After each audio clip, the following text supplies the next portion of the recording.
Iba naman ang binebenta nito. Kalaboso ang 6 na suspect na nagbebenta ng lupa kahit wala silang hawak na titulo sa Caloocan. Ang kanilang modus, magpanggap na opisyal ng isang homeowners association para makapambiktima. Nakatutok si John Consulta.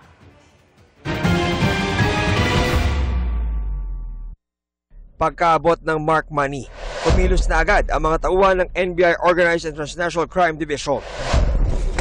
Okay, NBI, wala tiro! Taas kami. Kasama sa operasyon ang mga opisyal ng Department of Human Settlements and Urban Development at Land Registration Authority sa operasyon sa Caloocan. Taas kami! Arestado ang 6 na suspect na nagbenta ng isang 30 square meters na lupa sa Caloocan kahit wala silang hawak na titulo.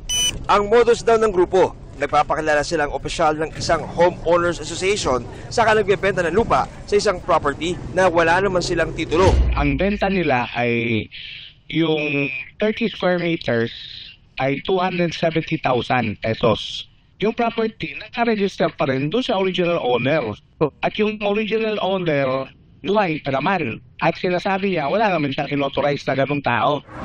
Ayon sa NBI, nagtungo sa kanilang tanggapan ang abogadong nakasaad na nagnotaryo sa mga dokumento. Itinanggi niyang siya ang pumirma at peke rin daw ang pirma sa mga dokumento.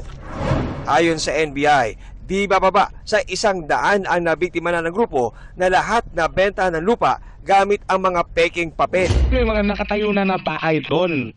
Ito nga ang problema doon sa iba kasi nga nabili nila ito dito sa grupo na to.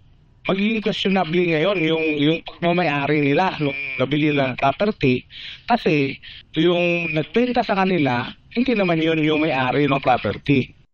Nahanap sa kasong estafa at falsification of public documents ang 6 na inaresto na wala pa ring pahayag sa ngayon.